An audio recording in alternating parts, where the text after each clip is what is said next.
mañana. Vamos a ir por favor al estudio de la palabra de Dios en la carta a los Corintios. Primera carta a los Corintios. Esta enseñanza consta de dos partes. Hoy vamos a ver la primera parte de este tema que he denominado la locura de Dios.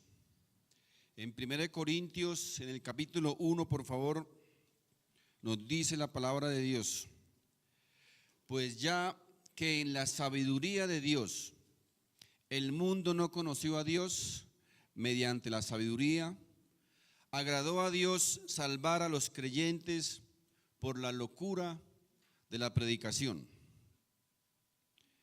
Aquí el apóstol Pablo nos está enseñando en esta mañana algo que es supremamente importante en la vida del creyente, y es que el hombre solo se salva a través de la predicación de la palabra de Dios, a través de la predicación del evangelio, nos dice el apóstol Pablo. Hoy día vivimos, mis hermanos, en un mundo donde la iglesia están empleando un montón de diferentes medios, de diferentes maneras para tratar de transmitir, de llevar el mensaje.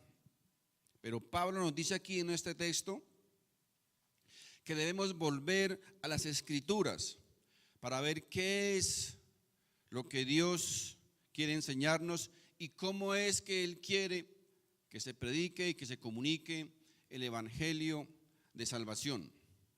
Últimamente, mis hermanos, parece que la predicación del evangelio, que parece que la predicación de la cruz no tiene tanto valor en el mundo actual.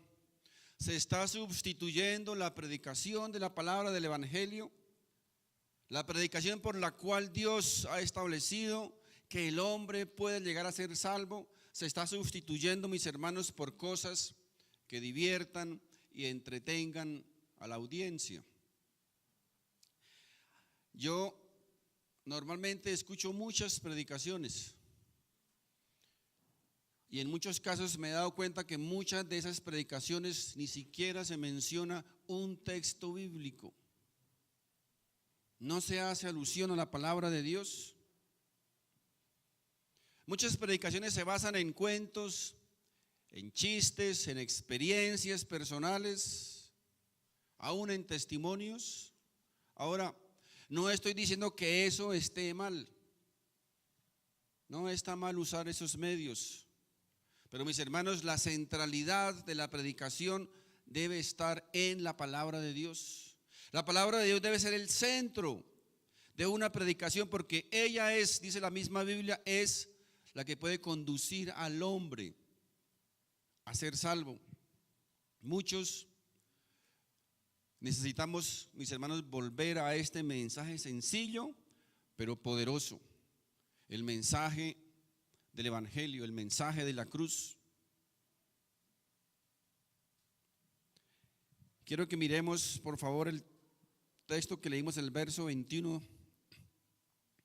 que nos dice: pues ya que en la sabiduría de Dios el mundo no conoció a Dios mediante la sabiduría. ¿Qué significa o qué nos enseña este texto que acabamos de leer? Que Dios, en su soberanía, Dios decidió, Dios estableció, Dios decretó que los hombres no llegaran a conocerlo a través de la propia sabiduría humana. Eso lo estableció Dios de acuerdo a su soberanía. Es un decreto que Dios estableció. Es decir, primeramente los hombres, según la palabra de Dios, no pueden llegar a conocer a Dios mediante su propia sabiduría humana. Y este fue el decreto, o el resultado del decreto que Dios estableció. Fue algo que Dios, repito, estableció hacerlo a los hombres. Ahora aquí surgiría una pregunta: ¿cómo Dios efectuó ese decreto? Miren, cuando Adán cayó, allá en el comienzo de la era, esa condenación o la consecuencia de ese pecado pasó a todos los descendientes. Nosotros somos sus descendientes. Y por eso cada hombre y cada mujer que nace en este planeta o que nace o que sale del vientre de la mamita, nacen ignorantes de Dios y bajo la condenación del pecado. Porque nosotros somos, les recuerdo, los descendientes de Adán. Esto es lo que en teología se denomina la doctrina de la imputación. La imputación. Es decir, que por medio de la caída de Adán, toda su descendencia, que somos nosotros, se considera culpable y bajo condenación. Esto, mis hermanos, es una realidad y la Biblia así lo enseña. Quiero que miremos en la carta a los Romanos, en el capítulo 5. Capítulo 5, verso 12, nos dice la palabra de Dios: por tanto, como el pecado entró en el mundo por un hombre y por el pecado la muerte, así la muerte pasó a todos los hombres por cuanto todos pecaron. Pregunta: ¿por qué los hombres mueren? Porque son pecadores. ¿Por qué los bebés mueren? Porque son pecadores. Ahora, un bebé obviamente no puede pecar por sí mismo, ¿verdad? Pero ¿qué pasa? Es por su relación con Adán, porque Adán era nuestro representante y nosotros sus descendientes. Aquí entra lo que les he dicho, la imputación. El pecado de Adán fue imputado o fue cargado ¿a quién? A sus descendientes. Esa es la doctrina de la imputación. Ahora, yo sé que también puede surgir aquí una pregunta, pero eso es injusto, ¿verdad? Alguien puede decir: ¿por qué tengo que cargar yo con las consecuencias de esos cavernícolas? Pues, mis hermanos, en primer lugar, no es tan injusto. Porque en primer lugar, usted no va a ser condenado por lo que hizo Adán.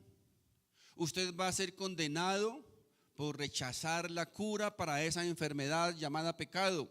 Y la cura para esa enfermedad, mis hermanos, se llama la preciosa sangre de Cristo. Y en segundo lugar, mis hermanos, si nosotros consideramos que eso es injusto, que la culpabilidad de Adán que fue imputada a nosotros, si lo consideramos que es injusto, entonces también sería injusto, totalmente injusto, que mi pecado y que tu pecado y que el pecado de toda la humanidad fuese imputado o cargado a Cristo. También sería injusto que la justicia y la obediencia de Cristo fuese imputada o cargada a nosotros. ¿Se dan cuenta? Esa, mis hermanos, es la doctrina de la imputación. Así trabaja esa doctrina. Tal vez es difícil de entender, pero, mis hermanos, hay doctrinas que traspasan nuestro conocimiento, que traspasan nuestro entendimiento, pero Dios sí las entiende y ahí están. Por ejemplo, ¿alguien me puede explicar la doctrina de la Trinidad? Es muy difícil entenderla, ¿verdad? Pero es una realidad. Ahí está, existe. Ahora, ¿cómo se manifiesta la ignorancia del mundo? Quiero que miremos en la carta a los Efesios, el capítulo 4, por favor. Carta a los Efesios, capítulo 4.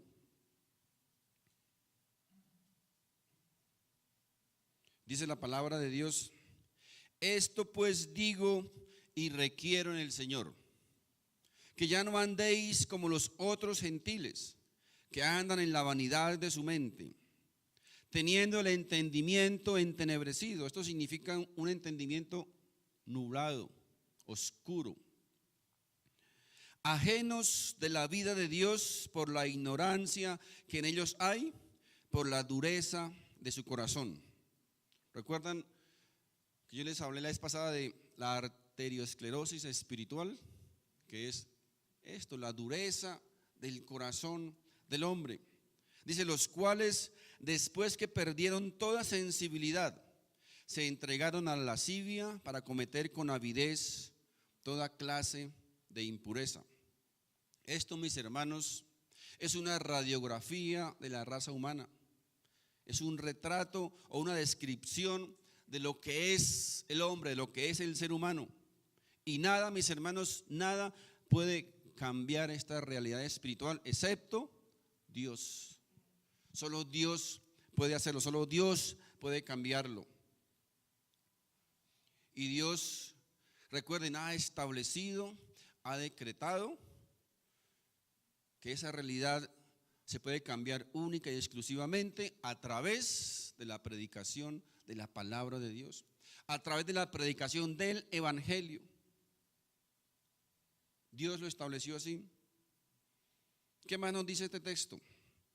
Dice que el hombre que no ha sido regenerado por el Espíritu Santo de Dios es un hombre que anda en tinieblas y en ignorancia. Anda en oscuridad completa, sin conocimiento de Dios. Ahora, ¿qué enseña la psicología? La psicología nos dice entonces que si el hombre es ignorante de las cosas de Dios, entonces el hombre no es culpable delante de Dios, el hombre es una víctima, porque es ignorante, ¿verdad?, de las cosas de Dios. Eso nos enseña la psicología. Pero eso, mis hermanos, no es verdad. Porque podemos ver en el texto que leímos que la ignorancia del hombre es ¿por qué? Es por causa de su propia corrupción. Es por causa de su arteriosclerosis espiritual, por la dureza de su corazón. Es por causa de su incredulidad que le ocurre eso al hombre. El hombre es ignorante de Dios. ¿Saben por qué? Porque él no quiere otra cosa. El hombre es ignorante de Dios porque él ha escogido eso. No quiere conocer ni aceptar la verdad de Dios. Y él quiere seguir viviendo en su pecado. Él voluntariamente lo ha escogido.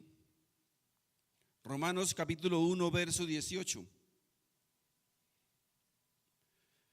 Romanos 1:18 dice, porque la ira de Dios se revela desde el cielo contra toda impiedad e injusticia de los hombres. Fíjense, que detienen con injusticia la verdad.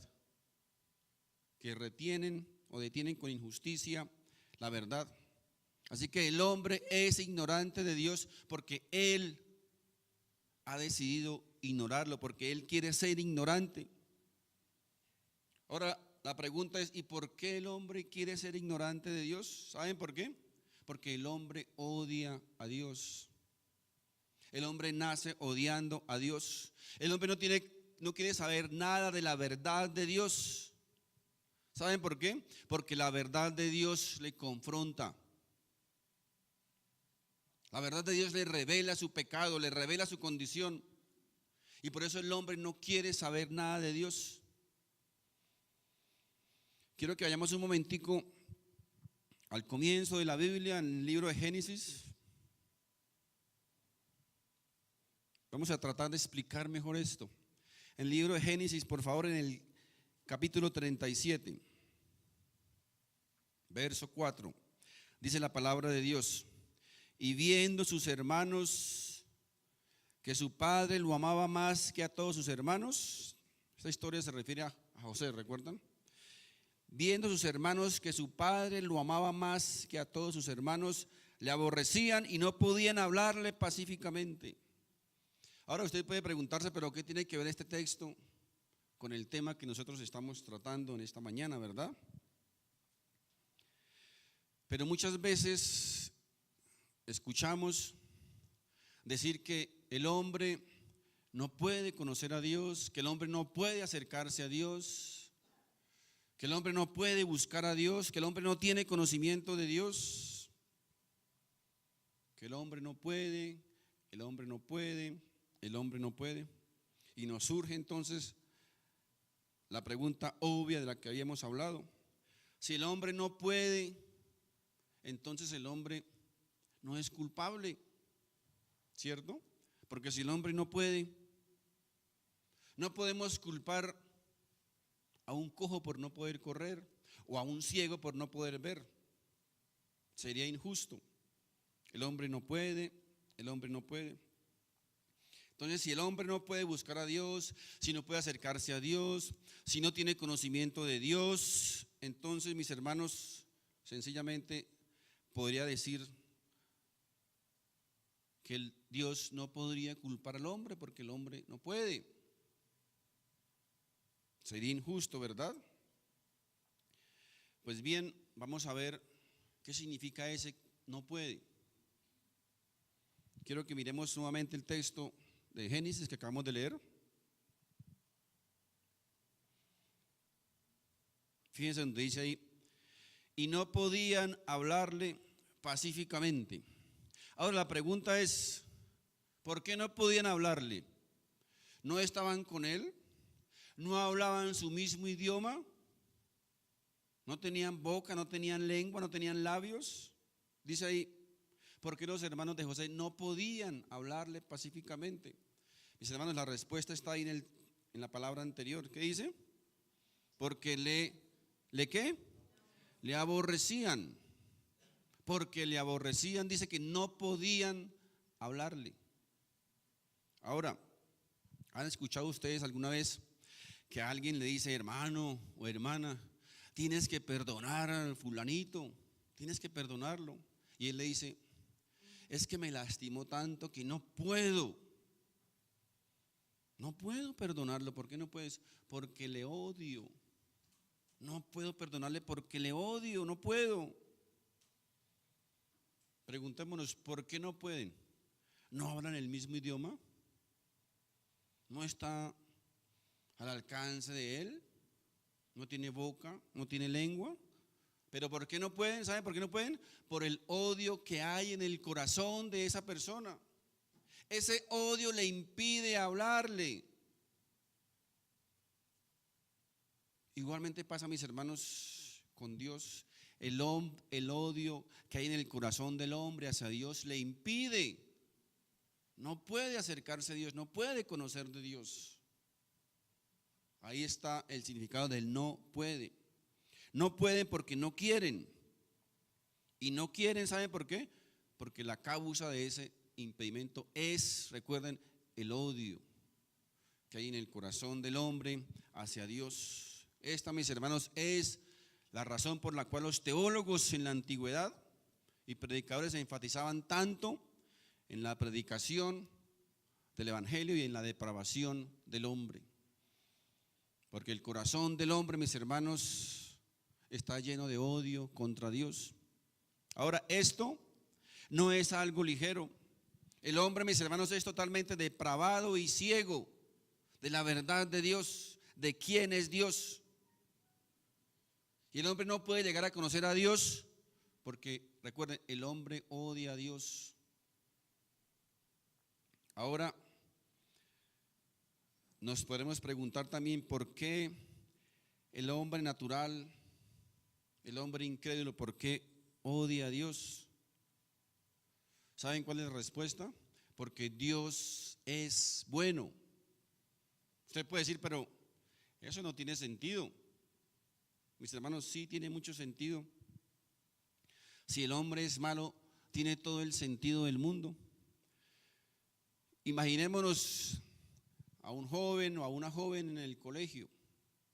Es el más aplicado, el más diligente, el más estudioso, el más respetuoso, el más atento. ¿Saben qué pasa con los compañeros que son malos? ¿Qué pasa con ellos? Comienzan a odiarlo. Comienzan a odiarlo porque él es bueno. Así, mis hermanos, ocurre con Dios. Los compañeros malos le odian. Miren, la Biblia nos enseña que Noé estaba construyendo el arca y que durante su construcción él estaba predicándole al mundo, estaba condenando al mundo. Supongamos que Noé no estaba predicando nada. Sencillamente Noé estaba construyendo la barca, estaba obedeciendo las órdenes de Dios. Y la gente pasaba por donde estaba Noé. ¿Y saben qué hacían? Se burlaban de Noé, se mofaban de Noé, le odiaban. ¿Por qué? Porque estaba obedeciendo a Dios. Mis hermanos, dense cuenta que el corazón del hombre está lleno de odio y de resentimiento contra Dios. Ahora, imaginemos un cristiano en el trabajo, un cristiano de presencia viva, allá en el lugar de trabajo. A la hora del almuerzo él saca su, ¿cómo es que se llama? Su loncherita, se hace por ahí un rinconcito y antes de comer comienza a orar y a darle gracias a Dios por todo lo que Dios le ha provisto. ¿Qué pasa con los compañeros que son malos? Comienzan a burlarse de él, comienzan a mofarse de él, comienzan a odiarlo. ¿Saben por qué? Porque ellos son malos. Así que mis hermanos, el hombre odia a Dios porque Dios es bueno. Porque Dios es bueno. La pregunta es: ¿por qué el mundo odia a Jesús tanto? ¿Por qué el mundo no odia al Buda, a Mahoma, al Dalai Lama? ¿Por qué ellos no se burlan? ¿Por qué ellos no los insultan? ¿Por qué el mundo odia a Jesús? ¿Por qué el mundo insulta a Jesús? ¿Por qué el mundo se burla de Jesús? ¿Por qué el mundo inventa tantas tonterías de Jesús? Que era el amante de María Magdalena, que Jesús no murió, que Jesús no resucitó, que Jesús era un mago, etcétera, etcétera. Un montón de tonterías que inventan contra el Señor Jesucristo. ¿Por qué? Porque el mundo, mis hermanos, odia a Dios. El mundo nace odiando a Dios, porque como Dios es bueno, Él testifica de los hombres, Él los confronta. El Evangelio de Cristo confronta al pecador y le dice que sus obras son malas. Por eso el hombre odia a Dios. En el Evangelio de Juan, el capítulo 7, versículo 7, nos dice la palabra de Dios. Jesús hablándole aquí a sus hermanos, tal vez que en un comienzo no conocían del Evangelio, le dice: no puede el mundo aborreceros a vosotros. ¿Por qué? Porque tal vez estaban haciendo parte de ese sistema, de ese mundo. Por eso dice: el mundo a ustedes no puede aborreceros, mas a mí me aborrece porque yo testifico de él. ¿De quién? Del mundo, del sistema.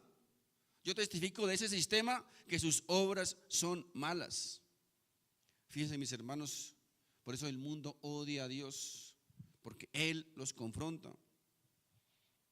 Y el problema por el cual estamos hoy día teniendo tantos problemas con el Evangelio es porque no hemos podido entender cuán santo es Dios y cuán pecador es el hombre. No hemos entendido eso. Y solo el Evangelio de Jesucristo, solo el Evangelio de la cruz, nos dice la palabra de Dios, tiene el poder para romper esas cadenas. Solo el Evangelio, solo la predicación del Evangelio tiene ese poder. Dios lo estableció así, de esa manera, que a través de la predicación del Evangelio, a través de la predicación de la cruz, el hombre llegase a conocer a Dios. Quiero que vayamos, por favor, nuevamente al Romanos capítulo 1, en el verso 18. Porque la ira de Dios se revela desde el cielo contra toda impiedad e injusticia de los hombres que detienen con injusticia la verdad. Fíjense, el hombre no quiere escuchar nada de Dios, el hombre no quiere saber nada de Dios. Cuando la verdad de Dios viene al hombre, cuando la verdad del Evangelio viene al hombre, dice la palabra que él trata de retenerla, de restringirla, de cambiarla. ¿Por qué? Por la mentira. El hombre ha querido cambiar la verdad de Dios por la mentira, por una mentira. El hombre odia la verdad porque esa verdad proviene de Dios, proviene del Evangelio. Por eso, mis hermanos, la tarea de predicar el Evangelio, la tarea de tratar de compartir el Evangelio, la tarea de tratar de hacer entender a alguien el Evangelio es una tarea imposible. Nosotros humanamente, mis hermanos, no convertimos ni una mosca. Ese poder tiene que venir de lo alto, tiene que venir de Dios. Él es el que tiene el poder para cambiar el corazón de los hombres. Nosotros solamente somos su instrumento. Así que cuando usted predique el evangelio, cuando usted comparte el evangelio, cuando usted testifique el evangelio, no se preocupe, no se afane si la gente no se convierte, porque usted no tiene ese poder. Solo lo tiene Dios, de transformar el corazón de las personas. Y ese poder de Dios, dice la palabra de Dios, que se manifiesta no a través de nuestras estrategias, no a través de nuestra oratoria, no a través de nuestra habilidad, de nuestro drama o de nuestro teatro, sino dice la palabra de Dios que se manifiesta única y exclusivamente a través de la predicación del evangelio, a través de la predicación de la cruz de Jesucristo. Así que mis hermanos, si hay algo que el mundo necesita hoy día con urgencia, son predicadores de la palabra de Dios, personas que compartan este evangelio de Dios para que el hombre pueda llegar a conocer a Dios. En Juan 3:3 nos dice la palabra de Dios: respondió Jesús y les dijo, de cierto os digo que el que no naciere de nuevo no puede ver el reino de Dios. Mis hermanos, cuán fuerte es la ignorancia del hombre. Pero lo que es imposible para el hombre, dice la Biblia, que es posible para Dios. Para Dios es posible.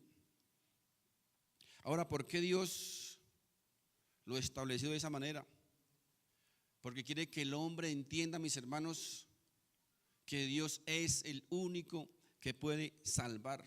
Dios es el único que puede traer salvación al hombre. En Isaías capítulo 43, verso 11 dice la palabra de Dios: yo Jehová, y fuera de mí no hay quien salve. Fuera de Dios, mis hermanos, no hay salvación. Es imposible, totalmente imposible que el hombre pueda salvarse por sí mismo. Es imposible que un muerto pueda volver a la vida. Imposible. Y la Biblia dice que estábamos, ¿qué? Que estábamos muertos en nuestros delitos y pecados. Por eso ese poder tiene que venir, recuerden, de lo alto. Solamente Dios puede hacerlo. Algunos detractores nos dicen: pero es que solamente ustedes, los cristianos, se salvan. No, no estoy diciendo eso. Precisamente nosotros también, como el mundo, necesitamos a Jesús. Lo necesitamos a Él para poder salvarnos. Quiero que volvamos a nuestro texto de origen en Corintios capítulo 1, verso 21. Pues ya que en la sabiduría de Dios el mundo no conoció a Dios mediante la sabiduría, agradó a Dios salvar a los creyentes por la locura de la predicación. Recuerden, Dios estableció, Dios decretó sujetar al hombre en su ignorancia. Y fue Dios quien lo estableció así, que la predicación del evangelio sea la única manera por la cual el hombre llegue a conocer a Dios.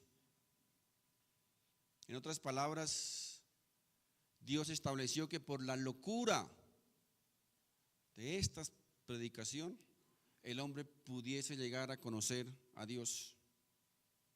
¿Por qué aquí habla de la locura de la predicación? Mis hermanos, cuando el apóstol Pablo estaba hablando en aquel entonces del evangelio, estaba hablando algo totalmente diferente, totalmente distinto, totalmente contrario a los oradores elocuentes de aquel entonces. Oradores y predicadores, dos cosas muy diferentes, ¿verdad? La locura, la palabra locura viene de un término que significa tontería, ignorancia, demencia, insensatez, estupidez y todos los sinónimos que ustedes se imaginen. De ahí viene esa palabra locura. Ahora, imaginémonos a Pablo en aquel entonces en alguna ciudad grecorromana, predicando este evangelio. Recuerden que los griegos pues eran los non plus ultra del conocimiento, de la sabiduría en aquel entonces. Entonces, imaginémonos que Pablo llega allí, donde están reunidos algunos de esos sabios griegos, y les dice: bueno, señores griegos, permítanme enseñarles algo que ustedes desconocen. Primeramente quiero decirles, señores griegos, que ustedes están totalmente equivocados. Ahora, recordemos que Pablo le está hablando a los griegos, no eran cualquiera, eran los sabios, los intelectuales de aquel entonces. Y entonces Pablo les dice a los griegos: quiero enseñarles acerca del Dios del universo, enseñarles acerca del Dios creador. Y para comenzar quiero decirles que Dios es un hombre. Primer error: los griegos hacían muy bien la distinción entre lo humano y lo espiritual. No podían unirse, lo uno era malo y lo otro era bueno. Fue la primera falla que Pablo tuvo delante de aquellos intelectuales griegos. Y Pablo continuaba diciéndoles: tal vez, quiero decirles que Dios ha llegado a ser hombre. Tal vez le preguntan: sí, ¿y quién es? Dice Pablo: es un judío. Para acabar de completar, mis hermanos, el país más menospreciado por todo el mundo. Y es nazareno, dice Pablo, y es nazareno. Peor, el país más menospreciado, por el pueblo más menospreciado, por el mundo más menospreciado. Pero Pablo no se queda ahí. Tal vez los griegos le preguntarían a Pablo: bueno, ¿y entonces en qué vino ese Dios? ¿En una nave espacial? Y Pablo tal vez les diría: mis hermanos griegos, quiero contarles que ese Dios vino a este mundo, se hizo hombre, pero no solo eso, sino que murió en una cruz como un vil pecador. Pero no solo eso, sino que resucitó al tercer día y ascendió a los cielos, y hoy es Señor de señores, Rey de reyes. Y más aún, un día todos los reyes de la tierra, todos los intelectuales y ustedes, señores griegos, tendrán que doblar sus rodillas delante de Él y declarar que Él es el Señor de señores, para gloria suya. Ahora pregunto, ¿cómo responderían los griegos? ¿Saben qué dijeron? Saquen a este loco de aquí, por favor. Ahora entienden, mis hermanos, por qué Pablo habla de la locura de la predicación. Porque era una locura. Para el mundo, mis hermanos, es una locura, es una insensatez el evangelio de salvación, el evangelio de la cruz. Pero, mis hermanos, Pablo no cambió su mensaje. Pablo no trató de reempaquetarlo, de adornarlo o de camuflarlo, no. ¿Por qué? Porque, mis hermanos, un predicador no puede cambiar ni arreglar el evangelio, el mensaje de salvación. Un predicador debe recibir el mensaje de Dios y transmitirlo tal y como Él lo ha recibido. El mensaje debe ser el mismo. Mis hermanos, la evidencia de que el evangelio es el poder de Dios, la mejor evidencia es que todavía existe, a pesar de todos los ataques del mundo en contra del evangelio. Mis hermanos, todavía el evangelio existe. Ahora hay algunos que quieren negarlo, otros quieren distorsionarlo, otros quieren difamarlo, otros quieren desaparecerlo, y otros, lo más peligroso, quieren ignorarlo. Miren, el gran filósofo Descartes, un brillante filósofo, pero brillantemente tonto. Este hombre llegó a vaticinar que en 50 años no existiría una Biblia en el mundo. ¿Saben qué pasó 50 años después? este brillante filósofo estaba muerto y su propia casa había sido comprada por la Sociedad Bíblica de Ginebra y estaba llena de Biblias desde el piso hasta el techo. ¿Saben por qué, mis hermanos? Porque la palabra de Dios nunca podrá pasar. Dijo el Señor, mis palabras pasarán, el mundo pasará, pero mis palabras siempre permanecerán. Mis hermanos, nadie podrá destruir la palabra de Dios, nadie podrá destruir el evangelio de salvación, porque Dios estableció que a través de la predicación del evangelio el hombre pueda llegar a conocer a Dios. La palabra de Dios, mis hermanos, jamás podrá ser destruida. ¿Cómo sucedió todo esto? ¿Cómo es posible que se haya extendido el evangelio por todo el mundo? Como filósofos, ateos, eruditos, obreros, estadistas, cómo ellos han llegado a través de la historia del mundo a conocer el evangelio. ¿Saben cómo? ¿O saben por qué? Porque el evangelio, mis hermanos, es el poder de Dios para salvación. Es el poder de Dios para salvación. Dios, mis hermanos, quiero recordarles, Dios es un Dios justo. Y Dios siendo justo, les recuerdo también que Dios no puede perdonar el pecado. ¿Se imagina usted a un juez perdonando a un asesino? ¿Qué pasaría? Así que si Dios es justo, Dios no puede o no podría perdonar al pecador. Porque antes de perdonar al pecador, tendría que satisfacer su propia justicia, o si no, Dios dejaría de ser Dios, ¿cierto? Porque Dios estableció que todo el alma o todo el hombre que pecare ese debía morir. Dios no puede negar su propia justicia. O sea que para manifestar Dios el amor al hombre, primero tiene que satisfacer su propia justicia para poder mostrar su amor al hombre. Porque existe una perfecta armonía entre los atributos de Dios. Entonces la pregunta es, ¿cómo puede Dios hacer eso? ¿Cómo puede Dios mostrar su amor hacia el hombre, pero de la misma manera satisfacer su propia justicia? ¿Saben cómo hizo? Dios mismo llega a ser hombre. Dios se encarna en un hombre y en la cruz del Calvario lleva la culpa de su pueblo. Es decir, su pecado y mi pecado y el pecado de toda la humanidad es cargado sobre la cruz de Jesús, sobre su propia humanidad, por toda la eternidad.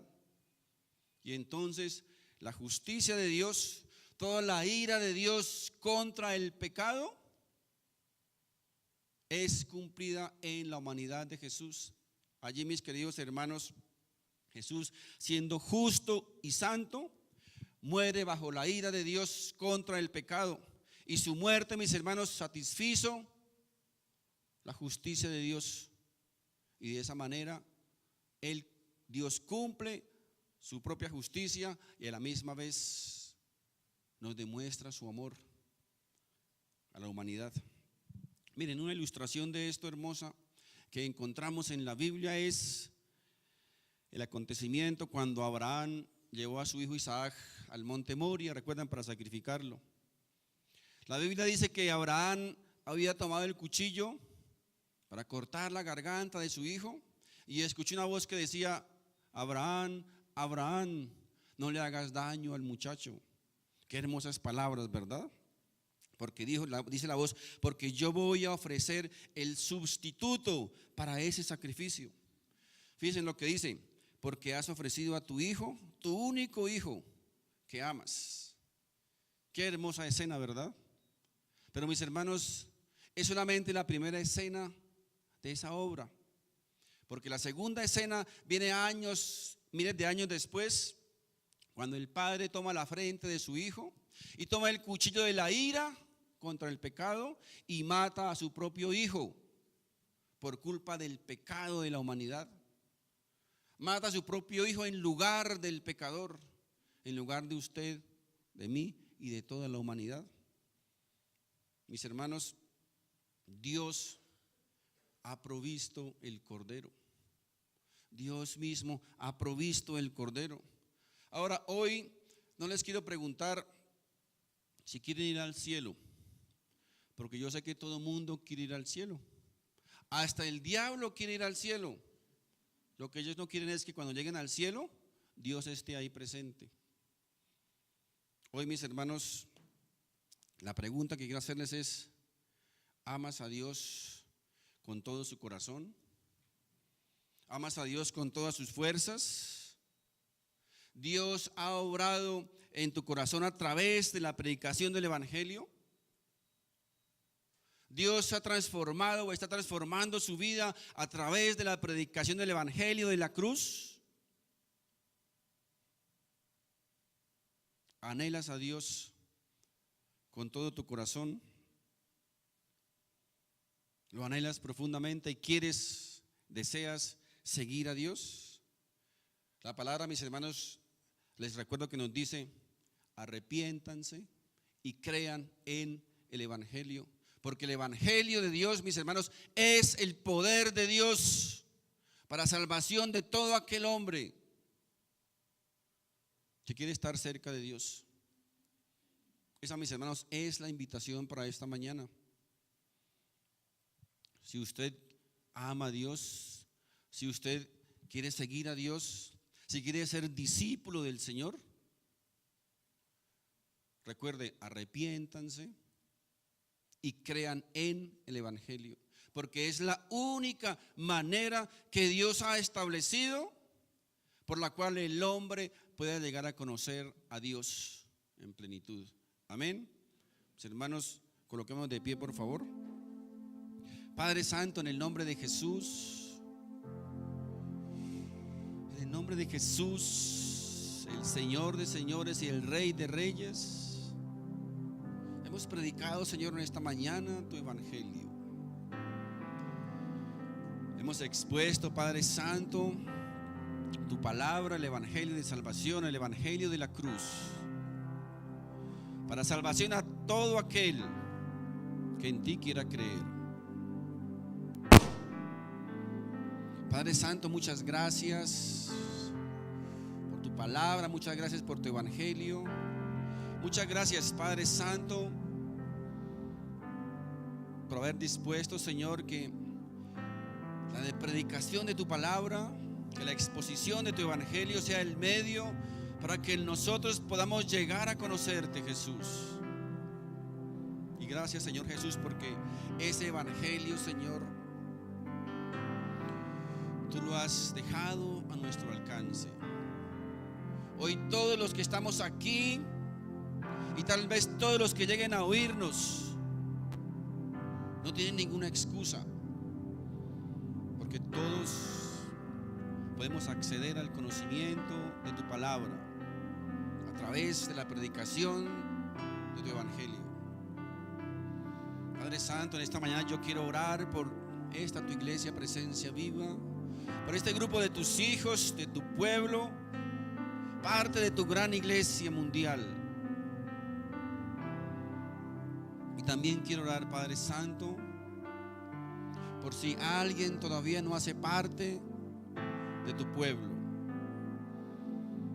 para que hoy, Señor, seas tú tocando ese corazón, para que seas tú transformando, Señor, la dureza de ese corazón en un corazón blando y receptivo, que pueda entender, que pueda discernir, que pueda aceptar, Señor, que tú has dejado tu Evangelio, tú has dejado tu palabra, para que a través de ella, Señor, muchos puedan llegar a tu conocimiento. Padre Santo, usa este mensaje, usa esta predicación para que muchos puedan llegar a conocerte, Señor. Para que muchos puedan llegar a salir de la oscuridad y de la ignorancia espiritual en que viven. Para que el poder de tu Evangelio, Señor, pueda desalojar del corazón del hombre toda maldad, todo odio en contra de tu verdad, Señor. Gracias, gracias, amado Jesús. Gracias, amado Padre, por ser bueno. Gracias por tu misericordia, gracias por tu gracia derramada, Señor, sobre tu pueblo. Gracias, amado Jesús, por salvar la vida de todo aquel, Señor, que a ti se acerca. Bendito Dios. También quiero dar en esta mañana por cada familia aquí representada, por cada esposo, cada esposa, cada padre, cada madre, cada hijo, cada hija, cada joven que están en este lugar en esta mañana, Señor Jesús. Tú más que nadie sabes que están aquí, Señor, porque tú trabajas, tú actúas a través de propósitos. Y tú lo has establecido, Señor, que estén escuchando este mensaje. Dios mío, oro por cada uno de ellos, para que el poder, Señor, de tu evangelio llegue a sus vidas, para que el poder de tu evangelio pueda transformar sus vidas, para que el poder de tu evangelio, Señor, pueda hacerles reconocer, Señor, que tú eres la única respuesta para este mundo, que tú eres la única respuesta para toda necesidad del ser humano, que tú eres el agua del cielo para la sed de este mundo, que tú eres el pan del cielo para el hambre de este mundo, que todos, absolutamente todos, Señor, te necesitamos hoy más que nunca. Bendito Dios, gracias. Y gracias por siempre, Señor Jesús. Amén y amén.